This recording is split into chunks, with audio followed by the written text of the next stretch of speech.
শ্ৰদ্ধাৰ ৰাইজ, আজি এটা বৰ সাংঘাতিক ঘটনা ঘটিছে আৰু ঘটনাটো আমাৰ কামৰূপ জিলাৰ ৰঙিয়াৰ বুলি শুনিছোঁ। আৰু আমি ভাবোঁ এই ঘটনাটো সমগ্ৰ অসমবাসী, ৰাইজ, সচেতন মহল, বিশেষকৈ উঠি অহা নৱপ্ৰজন্মৰ যুৱক যুৱতীসকলে আলোচনা কৰিব লাগে।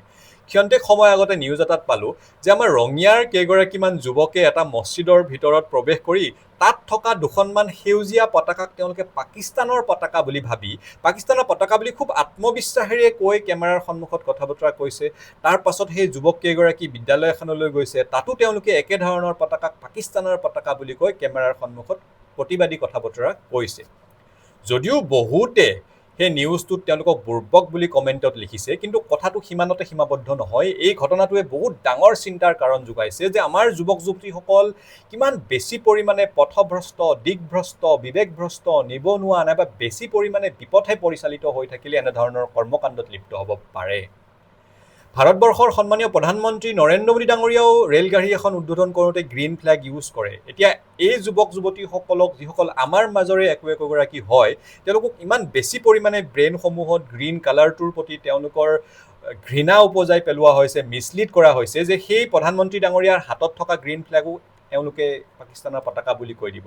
বিভিন্ন এনভাইৰনমেণ্টেল মুভমেণ্টছত গ্ৰীণ ফ্লেগখন ব্যৱহাৰ কৰা হয়, বিভিন্ন কাৰ ৰেচিঙত গ্ৰীণ ফ্লেগখন ব্যৱহাৰ কৰা হয়, বিভিন্ন ইনগ্ৰেশ্যনত গ্ৰীণ ফ্লেগ ব্যৱহাৰ কৰা হয়, ৰেলগাড়ী এখন যাবলৈ দিবলৈ গ্ৰীণ ফ্লেগ ব্যৱহাৰ কৰা হয়, সেনা বাহিনীও গ্ৰীণ ফ্লেগ ব্যৱহাৰ কৰে ছেফ টু প্ৰচিড ইত্যাদি কৰিবলৈ। এওঁলোকক এনেধৰণে বিপথে পৰিচালিত কৰা হৈছে যে এই যুৱকসকলে এই গ্ৰীণ ফ্লেগবোৰ, যিবোৰ আমাৰ দেশত চৰকাৰীভাৱে বেচৰকাৰীভাৱে বিভিন্ন ক্ষেত্ৰত ব্যৱহাৰ হয়, সেইবোৰকো পাৰিলে এওঁলোকে পাকিস্তানৰ পতাকা বুলি কৈ দিব।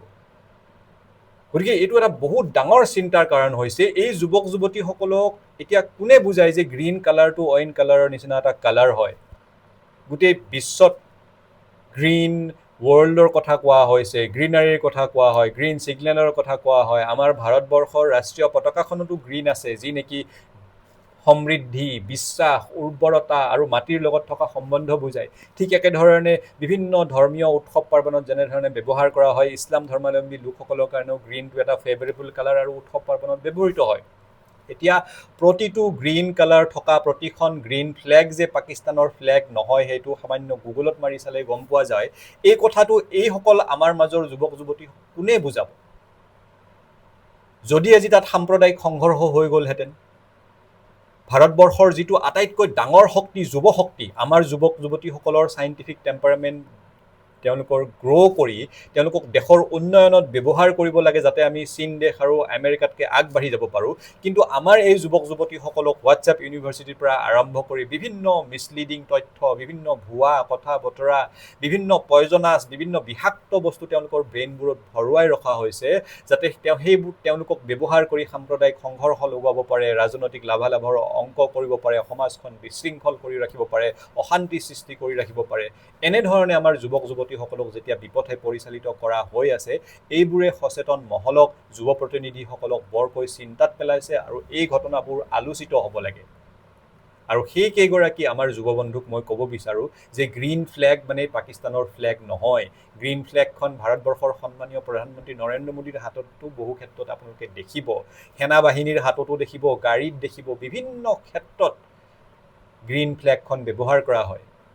গতিকে বিপথে পৰিচালিত হোৱাৰ পৰা যাতে সকলো বিৰত থাকে, সমাজখনত শান্তি শৃংখলা যাতে অব্যাহত থাকে, শান্তি শৃংখলা যাতে ব্যাহত নহয়, এইবোৰত সকলোৱে নজৰ ৰাখিব লাগে। আৰু সচেতন মহলে আমাৰ যিসকল যুৱক যুৱতী বিপথে পৰিচালিত হৈ আছে, তেওঁলোকক মূল সুঁতিলৈ উভতাই অনাৰ কাৰণে তেওঁলোকে প্ৰচেষ্টা হাতত ল'ব লাগে। নহ'লে ৰাজনৈতিক লাভালাভৰ অংকৰ কাৰণে, সমাজখনত অশান্তি সৃষ্টি কৰি ৰখাৰ কাৰণে বহুতে বিভিন্ন ভুৱা কথা বতৰাৰে আমাৰ যুৱক যুৱতীসকলক মিছলিড কৰা আৰম্ভ কৰি দিছে। সকলো ভালে থাকক। ধন্যবাদ। জয় আই অসম।